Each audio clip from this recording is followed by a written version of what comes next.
Vous écoutez Radio Mali, nous sommes jeudi 29 décembre 2022, il est 13h à Tomignan, San, Mandiakoui, Bla et partout au Mali.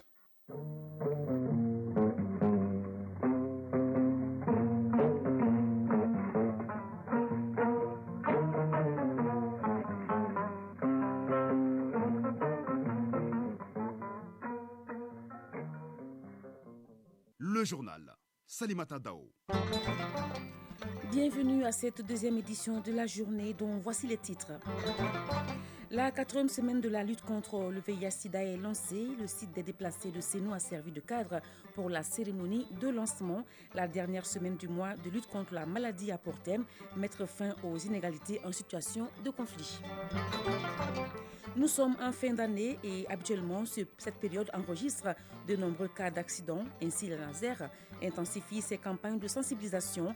L'opération a concerné la RN6, c'est-à-dire le trajet Bamako-Ségou et l'axe Bamako-Koulikoro. Awaditma Kamara nous en dira plus au cours de ce journal. Le rôle de la police et de la gendarmerie dans la conduite d'une procédure judiciaire, c'est le sujet de la chronique judiciaire. Adama Djimde nous édifiera sur le sujet en fin d'édition. Et en sport, il sera question du championnat national de football, du championnat national de football féminin, des championnats nationaux de volleyball et de la leçon du jour. Ce sera avec Abdul Karim Kaba. Bonjour. Le Premier ministre chef du gouvernement, Dr Choguel Kokala Maïga, a procédé hier après-midi à la pose de la première pierre du siège de l'AGEFO, l'agence de gestion du Fonds d'accès universel aux nouvelles technologies de l'information et de la communication. Le nouveau bâtiment est un immeuble ultra moderne de 5 étages. Il va coûter 8 milliards de francs CFA et sera livré dans 27 mois. Souleymane Kenza Sidibé. Pour un coût global de 8 milliards de francs CFA financé sous fonds propres, l'agent de gestion du Fonds d'accès universel veut se loger dans du neuf, un bâtiment flambant qui va sortir des terres dans 27 mois. Le nouveau siège va comprendre 63 bureaux, 9 salles de réunion, des postes de contrôle de sécurité. Du confort en vue pour offrir un meilleur cadre de travail. Pour le Premier ministre, Dr Choguel Kokala Maïga, l'homme est au début à la fin de toutes choses. Il mérite toujours un mieux-être et un bien-être, et cela est valable pour tous les Maliens. L'AGEFO contribue à la mobilisation des financements pour le développement de l'accès universel au service des technologies de l'information et de la communication. L'agence innove depuis un certain temps en regroupant les services des administrations, en assurant leur connexion à partir du satellite. Dr Choguel Kokala Maïga, Premier ministre. Nous assistons à la pose de cette première pierre. Il y a beaucoup d'autres activités tendant à faire en sorte que le maximum de Maliens soient connectés à l'accès universel. Non seulement les Maliens individuellement, mais les administrations maliennes. Vous savez qu'avec l'insécurité, beaucoup de zones sont isolées. L'AGEFO a initié une nouvelle méthode qui consiste à regrouper l'ensemble des services donnant les télécommunications, les administrations, les populations, les militaires, tout le monde en un centre dirigé par satellite. Les plus hautes autorités de la République du Mali, à commencer par le premier d'entre eux, le président de la transition, ne pense en permanence qu'à une chose: comment faire en sorte que les Maliens se sentent chaque jour mieux chez eux et qu'ils n'aient aucune envie d'aller ailleurs. Qu'à la fin de cette transition, tout Malien interrogé dans n'importe quel coin puisse se dire vraiment la transition a travaillé, notre pays marche bien. C'est ce que nous souhaitons. L'AGEFO contribue à la mise en œuvre de la stratégie nationale pour les télécommunications et les technologies de l'information et de la communication. L'AGEFO a déjà installé à travers le pays plusieurs centres de connexion et des cases Wi-Fi pour le plus grand nombre. Le bâtiment sera construit sous des fonds créditaires de l'AGEFO. Abouakar Sako, directeur général de l'AGEFO. Elle traduit la mise en œuvre de la volonté du conseil d'administration de mettre à la disposition de l'agence, dont les collaborateurs, un cadre adéquat, propice à leur performance. Le bâtiment qui va être construit sera construit sur les intérêts créditeurs du fonds qui sont placés en banque. C'est pourquoi nous allons mobiliser les intérêts créditeurs sur 3 ans pour sortir de terre un nouvel édifice où les travailleurs vont être dans les conditions idoines et légales de travail. Les fonds de l'AGEFO sont destinés à la mise en œuvre de la stratégie d'accès universel, connectivité du territoire, promotion des TIC. Pour le secrétaire général du syndicat du service, le joyau était attendu. Et c'est un ouf de soulagement aujourd'hui pour tout le personnel. Un ouf de soulagement également pour les communicateurs traditionnels qui ont tenu à remercier les plus hautes autorités pour le travail abattu pour faire émerger le Mali.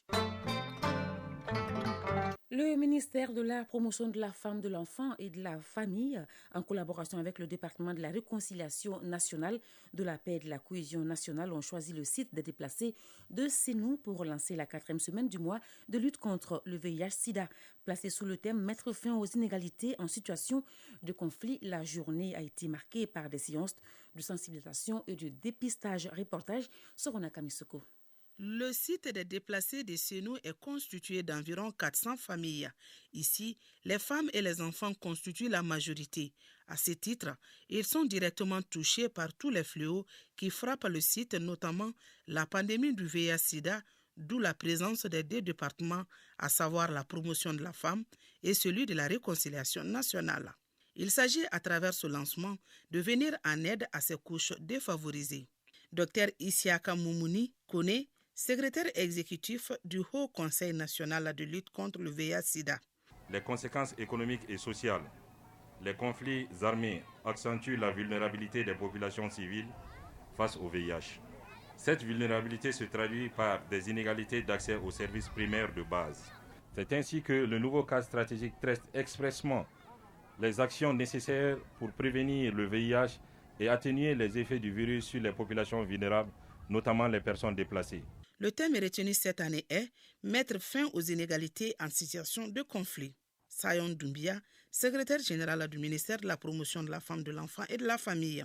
Notre objectif est de convaincre plus de 60% des personnes déplacées internes à se faire dépister. La nouvelle stratégie mondiale de lutte contre le sida 2021-2026 vise à réduire les inégalités qui sont à l'origine de l'épidémie de sida et à placer les populations au centre des efforts déployés pour que le monde puisse mettre fin au sida en tant que menace pour la santé publique d'ici à l'an 2030.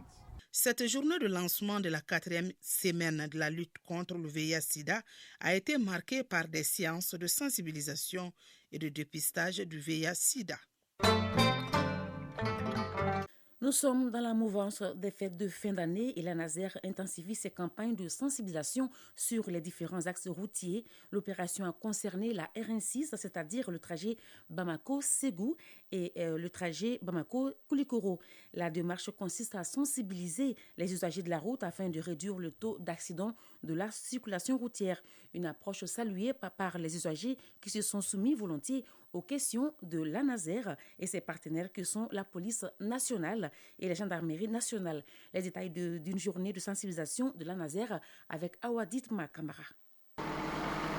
Nous sommes sur la RN6, une route accidentogène, un axe que la Naser et la gendarmerie ont choisi pour sensibiliser sur la circulation routière.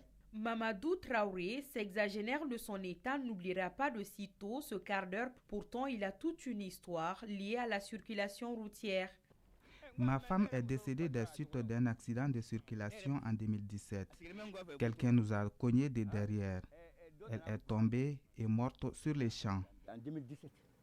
L'Agence nationale de la sécurité routière, fidèle à sa tradition, met donc ce dispositif de sensibilisation en place pour réduire le taux d'accident de la circulation routière.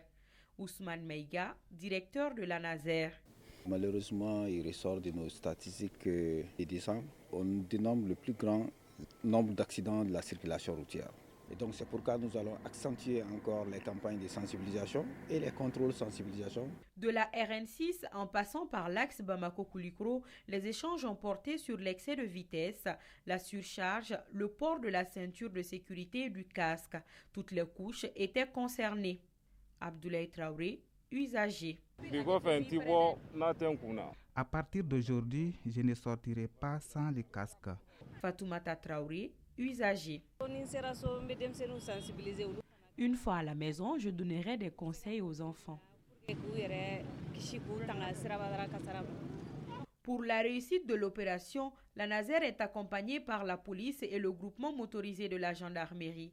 Commissaire principal Panama Damele, commandant du groupement de la sécurité routière ex-CCR. Nous exhortons les usagers au respect scrupuleux du code de la route afin de passer de bons moments, de bons instants de fête en famille et avec les amis.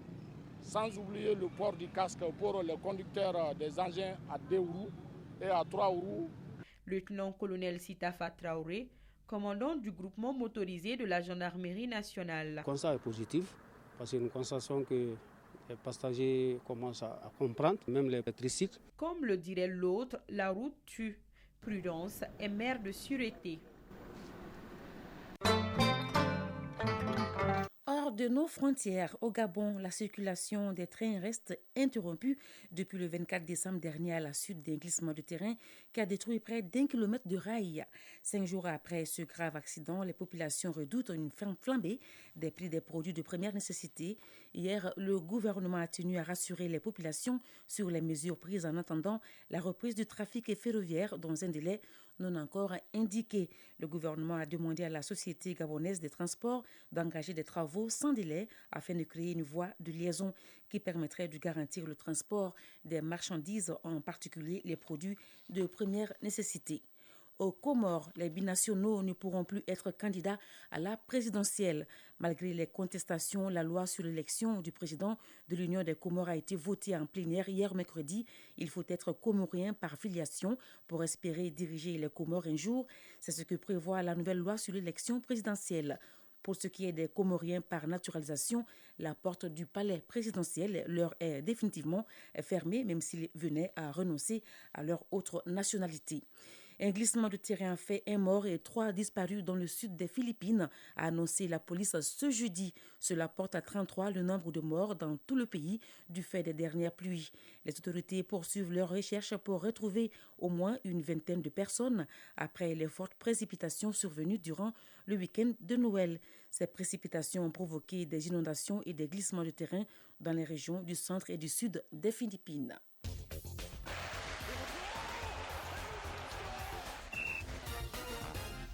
13h passées de 11 minutes, nous allons à présent parler sport. La rentrée des touches, c'est le sujet de la chronique, la leçon du sport du jour. Dans cette page sport, il sera également question de la 9e journée du championnat national de football qui a pris fin hier. La 3e journée du championnat national de football féminin est en cours. En volleyball, les championnats nationaux se poursuivent au Palais des Sports. La synthèse de la page sport avec Abdul Karim Kaba. La 9e journée du championnat national de football s'est achevée hier avec 2 matchs au stade Modibo Keïta. En première heure, l'AS Real de Bamako a confirmé sa première place en s'imposant devant l'USFAS par le score d'1-0. L'AS Police et l'US Bougouni se sont neutralisés. Score final 2 buts partout. Entre autres résultats de cette journée, Djoliba AC AS Bakaridjan 2-0 pour les Rouges de Bamako. L'ASCO perd devant les 11 cratères Nyerla qui gagnent par le minimum d'1-0. C'est le score qui a sanctionné également la rencontre entre Afé et El Seba. 0-0 entre les Sobé et l'US Ekita. Même score entre l'AS Black Star de Badlabougou et Stade Malem de Bamako. La 3e journée du championnat national de football féminin est en cours. Hier au stade Mamadou Konaté, Santoro UFC a dominé les Tigresses de Kaïa par le score sans appel de 7-0. La rencontre Super Lyon AS Police n'est pas allée à son terme. Cette 3e journée prendra fin cet après-midi avec à l'affiche Amazon Commune 5 AS Mandé de la Commune 4. Déjà à l'ouverture de la journée à Sikasso, l'AS Momo a perdu à domicile face à l'AS Real de Bamako par le score d'1-2. À Mopti, Soudoubaba et Entente de Serakoro Meketana se sont séparés sur le score de 2 buts partout. Volleyball, les championnats nationaux se poursuivent au Palais des Sports Salamatou Maïga. En finale du championnat national en dames, le centre de formation de volleyball de Daoudabougou gagne 3-7-0 devant l'AS Melout Logement. Couplé à la Coupe du Mali, cette étape démarre donc aujourd'hui avec les demi-finales. En dames, l'AS Melout Logement jouera contre l'équipe de Ségou. L'USFAS affrontera le centre de formation de volleyball de Daoudabougou. En hommes, les oppositions sont AS Commune 4, USFAS, AS Melout Logement, AS Commune 5. À présent, la leçon du sport. Pour terminer, la leçon du sport de ce jeudi s'intéresse à la rentrée de touche. Une rentrée de touche est une reprise de jeu, précise la loi numéro 15 du football. Isaac Kinou nous en parle. En football, il y a plusieurs manières de reprendre le jeu, telles que les coups francs, les corners et la rentrée de touche. Ces derniers est régulé au cours d'une rencontre de football. Ibrahim Aboukina Aïdara, instructeur des arbitres, nous en parle. La rentrée de touche est l'une des reprises du jeu. Il est accordé à l'équipe adverse du joueur ayant touché le ballon en dernier lorsque le ballon franchit entièrement la ligne de touche au sol ou en l'air. Si la rentrée de touche permet de reprendre le jeu, mais un but marqué sur cette reprise de jeu ne peut être validé. Il n'est pas possible de marquer un but directement sur une rentrée de touche. Si le ballon pénètre dans le but adverse, un coup de pied de but doit être accordé.